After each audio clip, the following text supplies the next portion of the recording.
પર નજર કરીએ તો ગાંધીનગરમાં ફોરેસ્ટ ઉમેદવારોની અટકાયત કરવામાં આવી છે। સવારે 300 જેટલા ઉમેદવારો ફોરેસ્ટ ઉમેદવારોની જે અટકાયત કરવામાં આવી ગઈકાલે મોટી સંખ્યામાં સેક્ટર 11 રામકથા મેદાન ખાતે એકઠા થયા હતા। ઉમેદવારો છેલ્લા એક અઠવાડિયાથી ફોરેસ્ટ ઉમેદવારોનું વિરોધ પ્રદર્શન જારી છે। બાકી રહેલા ફોરેસ્ટ ઉમેદવારો ગાંધીનગરના વિસ્ટા ગાર્ડન ખાતે એકઠા થયા હતા। ત્યાંથી પણ તેમની અટકાયત કરવામાં આવી છે।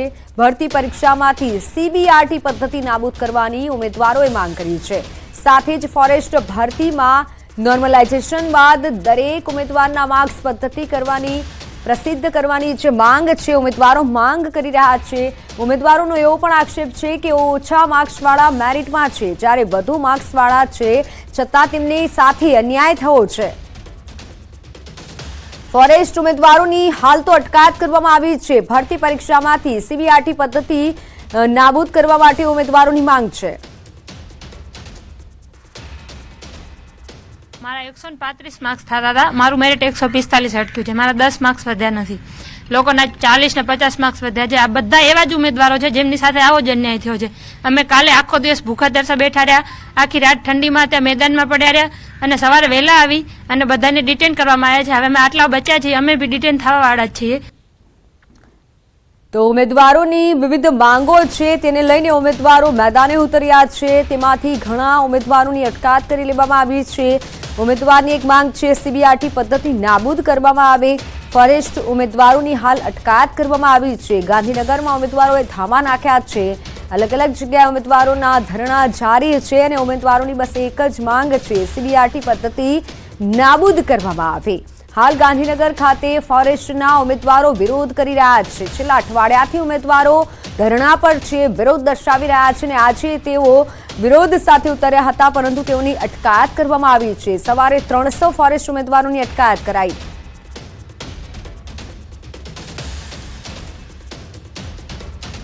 તો ભરૂચથી ડ્રગ્સ મળવાનું રો મટીરિયલ પકડાયું છે। કરોડો રૂપિયાનું ડ્રગ્સનું રો મટીરિયલ જપ્ત કરવામાં આવ્યું છે। દહેજની કંપનીમાં એટીએસ અને એસઓજીના દરોડા હતા। એનડીપીએસ એક્ટ હેઠળ પ્રતિબંધિત રો મટીરિયલનો મોટી માત્રામાં જથ્થો ઝડપાયો। ભરૂચના અંકલેશ્વરની જીઆઈડીસીની ફેક્ટરીમાંથી એટીએસની તપાસ, દવા બનાવવા માટે વપરાતા ડ્રગ્સ અંગે તપાસ જારી છે। તમામ ફેક્ટરીઓમાં એકસાથે ચેકિંગ કરવામાં આવ્યું। બેલ વગરના દવા બનાવવા માટેના ડ્રગ્સનો ઉપયોગ ક્યાં કરાય છે જેને લઈને તપાસ કરી રહ્યા છે। ગુજરાત એટીએસને શંકાસ્પદ રો મટીરિયલ મળી આવતા એફએસએલની મદદથી તેની તપાસ શરૂ કરાઈ છે। રાજ્યમાં અલગ અલગ જગ્યાઓ પર દરોડા કરવામાં આવ્યા। કેટલાક આરોપીની પણ ધરપકડ કરાઈ।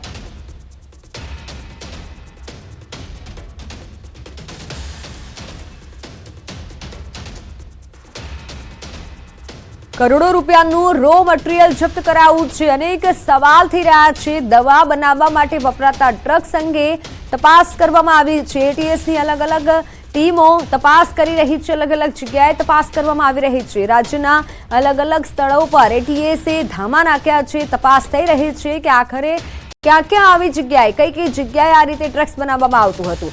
અંકલેશ્વરની જીઆઈડીસીની ફેક્ટરીમાંથી આ રીતે કાચો જથ્થો મળી આવ્યો છે। દવા બનાવવા માટે આ કાચા જથ્થાનો ઉપયોગ થતો હતો, ત્યારે હાલ એટીએસની ટીમ તપાસ કરી રહી છે। તપાસમાં અનેક કરોડો રૂપિયાનું ડ્રગ્સ પણ ઝડપાઈ શકે છે। રો મટીરિયલ હજુ પણ જપ્ત થઈ શકે છે, શક્યતા સેવવામાં આવી રહી છે, પરંતુ દવા બનાવવા માટે વપરાતા ડ્રગ્સ અંગે પોલીસ તપાસ કરી રહી છે। એસઓજીની ટીમ, એટીએસની ટીમ અલગ અલગ જગ્યાએ તપાસ કરી રહી છે।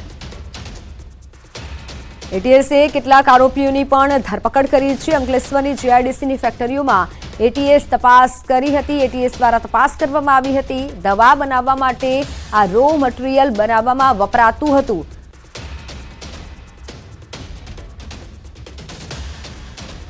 તો ગુજરાત એટીએસને શંકાસ્પદ રો મટીરિયલ મળી આવતા એફએસએલની મદદ લેવાઈ છે અને તપાસ શરૂ કરાઈ છે। રાજ્યના અલગ અલગ જગ્યાઓ પર દરોડા કરવામાં આવ્યા હતા। કેટલાક આરોપીઓની પણ એટીએસ દ્વારા ધરપકડ કરવામાં આવી છે અને હજુ પણ તપાસ જારી છે। ડ્રગ્સ બનાવવાનો કાચો માલ જપ્ત કરવામાં આવ્યો છે। જોકે આ પ્રથમવાર નથી, અગાઉ પણ ડ્રગ્સ મળી ચૂક્યા છે। ઘણી જગ્યાએ ડ્રગ્સ મળવાના કિસ્સાઓ સામે આવ્યા છે અને હજુ પણ પોલીસ દ્વારા તપાસ કરવામાં આવી રહી છે। ગુજરાતની વિવિધ જગ્યાઓથી ડ્રગ્સ મળી રહ્યું છે, પરંતુ હવે અત્યારે ડ્રગ્સનો કાચો માલ જપ્ત કરાયો છે। મારી સાથે સંવાદદાતા નવીન ઝા જોડાઈ ચૂક્યા છે। નવીન, કેટલી માત્રામાં ડ્રગ્સનો કાચો જથ્થો મળી આવ્યો છે એને લઈને પણ અનેક સવાલ થઈ રહ્યા છે। અત્યારે જે વાત કરીએ તો ગણતરી ચાલી રહી છે, કારણ કે એક જગ્યા નથી પરંતુ અમદાવાદ રાજ્યની ભરૂચ, અંકલેશ્વર સહિત અનેક જગ્યાઓ જે છે ત્યાં છાપેમારી અને દરોડાની કામગીરી ચાલી રહી છે, જેમાં જે અત્યારે પ્રાથમિક માહિતી સામે આવી છે કે દવાઓની આડમાં આ લોકો જે છે તે ડ્રગનો વેપાર કરતા હોય એ પ્રકારની ઇન્ફોર્મેશન જે છે તે ગુજરાત એટીએસ ને મળી હતી અને ગુજરાત એટીએસ તે ઇન્ફોર્મેશનના આધારે ભરૂચ, અંકલેશ્વર અને અલગ અલગ જગ્યાએ જે છે તે છાપેમારી શરૂ કરી અને જેની અંદર ક્યાંક ને ક્યાંક તે લોકોને મોટી માત્રાઓમાં જે ગેરકાયદેસર રીતે દવાની આડમાં જે ડ્રગનો વેપાર થતો હોય એ પ્રકારના જે રો મટીરિયલ પણ મળી આવ્યા છે। અમારી અત્યારે વાત થઈ હતી ગુજરાતના જે એટીએસના અધિકારીઓ છે તેમનું કહેવું છે કે અત્યારે કામગીરી ચાલી રહી છે અને ક્યાંક ને ક્યાંક આ કેસની અંદર કેટલાક આરોપીઓ જે વોન્ટેડ હતા તે લોકોને પણ હાથવેધમાં લઈ લેવામાં આવ્યા છે। એટલે કહી શકાય કે થોડીક જ વારમાં કેટલા કરોડના મુદ્દા માલ છે, કેટલા સમયથી ચાલતો હતો આ જે દવાની આડમાં ડ્રગ હતું એ ક્યાં મોકલવામાં આવતું હતું અને રાજ્ય બહાર પણ આનું જે નેટવર્ક છે તે પણ સામે આવી રહ્યું છે, કેમ કે રાજ્ય બહાર પણ આ જે છે તે મોકલવામાં આવતી હતી દવાઓ, જે દવાની આડમાં ડ્રગ, તમામ રીતે તમામ માહિતી એકત્રિત કરવામાં આવી રહી છે અને જે જગ્યાએ આરોપીઓની સંડોવણી છે તે તમામ જગ્યાએ કાર્યવાહી કરવાની જે પ્રોસિજર છે એટીએસ દ્વારા કરવામાં આવી રહી છે। જી બિલકુલ નવીન, આભાર માહિતી બદલ। તો હાલ તો તપાસ જારી છે। આનંદો, કારણ કે સરદાર સરોવરની સપાટીમાં વધારો થયો છે। સરદાર સરોવર નર્મદા ડેમની સપાટીમાં વધારો થયો છે। નર્મદા ડેમની સપાટી 125.78 મીટર પર પહોંચી છે। ઉપરવાસમાંથી પાણીની આવક વધતા ડેમની સપાટી વધી છે। 93,353 ક્યુસેક પાણીની આવક નોંધાઈ। 39,705 ક્યુસેક આવક નોંધાઈ। ડેમની મહત્તમ સપાટી 138.68 મીટરે છે। નર્મદા ડેમ સંપૂર્ણ સપાટીએ ભરાવામાં 14 મીટર બાકી છે।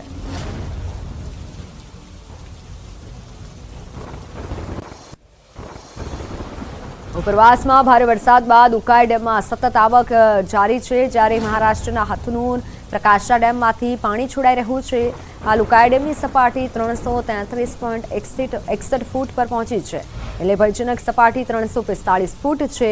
ડેમનું રૂલ લેવલ 335 ફૂટ છે, જ્યારે પાણીની આવક 92,790 ક્યુસેક થઈ છે અને ચાવક 6,170 ક્યુસેક છે। તો આ તરફ ડોસવાડા ડેમ ભયજનક સપાટીએ છે। ડોસવાડા ડેમની સપાટી 405 ફૂટ છે અને ભયજનક સપાટી 405 ફૂટ છે।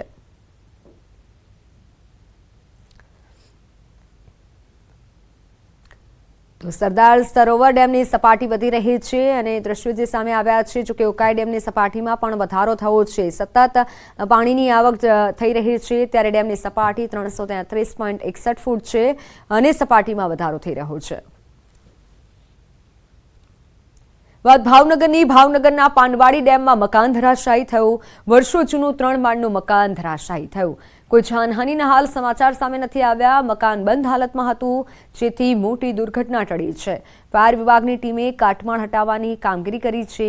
શહેરમાં અનેક મકાનો જર્જરિત હાલતમાં છે। રસ્તા પર મોતના માંચડા સમાન ઝળુમી રહ્યા છે જર્જરિત મકાનો, અને જેથી પાલિકા દ્વારા નોટિસ પણ આપવામાં આવે છે, પરંતુ ઘણા લોકો છે કે જે જર્જરિત મકાનોને ઉતારી પાડતા નથી અથવા તો રહેઠાણ બદલતા નથી। મકાન બંધ હાલતમાં અત્યારે હોવાથી દુર્ઘટના ટળી છે।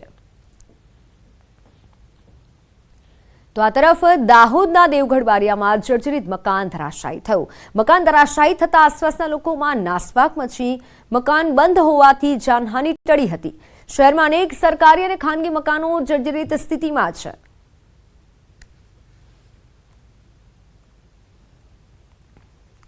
બંને દ્રશ્યો આપને બતાવીશું। એક તરફ દાહોદ અને ભાવનગર કે જ્યાં મકાન ધરાશાયી થવાની ઘટના સામે આવી છે। પાલિકા દ્વારા નોટિસ આપવામાં આવે છે આવા જર્જરિત મકાનોને, પરંતુ મકાન ખાલી કરવામાં નથી આવતા। ભાવનગરમાં જે મકાન ધરાશાયી થયું, જેમાં કોઈ જાનહાનિ નથી થઈ કારણ કે મકાન બંધ હતું, જોકે દાહોદમાં પણ એક મકાન ધરાશાયી થવાની ઘટના બની। મહત્વના સમાચાર, બાંગ્લાદેશ મુદ્દે દિલ્હીમાં બેઠક પૂર્ણ થઈ છે। એક બેઠક મળી હતી જે પૂર્ણ થઈ છે। દિલ્હીમાં મળેલી બેઠક સર્વપક્ષીય બેઠક। સૂત્રોના હવાલેથી માહિતી મળી રહી છે કે બેઠકમાં વિદેશ મંત્રી જયશંકરે કહ્યું સરકાર બાંગ્લાદેશ આર્મીના ટચમાં છે. સૂત્રો તરફથી આ જાણકારી મળી રહી છે. બાંગ્લાદેશની સ્થિતિ અંગે મહત્વની બેઠક મળી હતી, જે બેઠક હાલ પૂર્ણ થઈ છે. પરંતુ વિદેશ મંત્રી જયશંકરે કીધું છે કે સરકાર બાંગ્લાદેશ આર્મીના ટચમાં છે.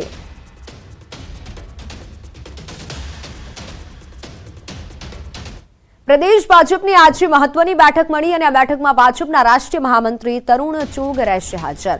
પ્રદેશ પ્રમુખ સી.આર. પાટીલની હાજરીમાં બેઠક. આગામી કાર્યક્રમોની રૂપરેખા અંતર્ગત પ્રદેશ ભાજપની બેઠક. ભાજપ હર ઘર તિરંગા કાર્યક્રમ થકી આ બેઠક જે ચર્ચા કરવામાં આવશે તેમાં, અને હર ઘર તિરંગા થકી કાર્યક્રમ ઉજવશે. સ્વાતંત્ર્યતા પર્વની ઉજવણી અને પ્રદેશ ભાજપના હોદ્દેદારોની હાજરીમાં બેઠક મળશે. બેઠકમાં સાંસદો અને ધારાસભ્યો પણ ઉપસ્થિત રહેશે.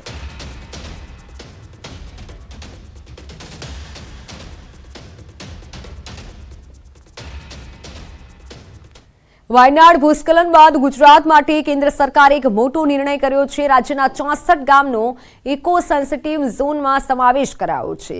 કેન્દ્ર સરકારે રાતોરાત બહાર પાડેલા જાહેરનામા મુજબ સહ્યાદ્રીના પર્વત વિસ્તારના ગુજરાતના 64 ગામો હવે ઇકો સેન્સિટિવ ઝોન હેઠળ આવી ગયા છે. જાહેરનામાના કારણે આ વિસ્તારમાં જોખમી ખાણકામ, બાંધકામ અને રેડ કેટેગરીના ઉદ્યોગો પર પ્રતિબંધ લાગુ પડશે. આ નિયંત્રણો પૂર્ણા અભયારણ્ય અને વાંસદા નેશનલ પાર્કના વિસ્તારોમાં લાગુ થશે, જેના પરિણામે દક્ષિણ ગુજરાતમાં હવે કોઈ નવો ડેમ બાંધવામાં નહીં આવે.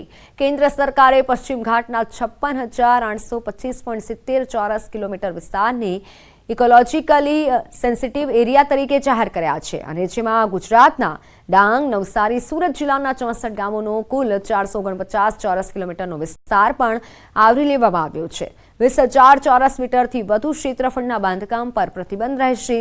બિલ્ડરો, કોન્ટ્રાક્ટરો રેતી પણ નહીં લઈ જઈ શકે. કોલસા આધારિત વીજ મથકોનું સ્થાપન પણ નહીં થઈ શકે. સહ્યાદ્રી પર્વતમાળાના વિસ્તારને રક્ષિત અને સંવર્ધન કરવાની જવાબદારી હવે રાજ્યના વન વિભાગને સોંપવામાં આવી છે. સૂત્રો પ્રમાણે ડ્રાફ્ટ નોટિફિકેશન પછી આખરી નોટિફિકેશન 2 મહિના પછી બહાર પાડશે, પરંતુ પ્રતિબંધો ડ્રાફ્ટ નોટિફિકેશનથી જ અમલમાં આવશે.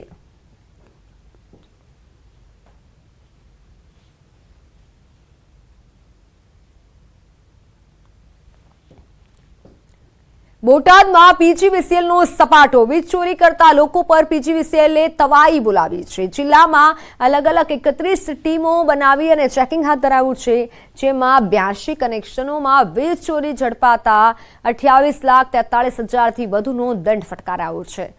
પીજીવીસીએલની ટીમ સાથે સુરક્ષાને ધ્યાનમાં લઈ 16 પોલીસ અને 13 એસઆરપી કર્મચારીઓને સાથે રાખી અલગ અલગ વિસ્તારમાં ચેકિંગ કરવામાં આવ્યું હતું.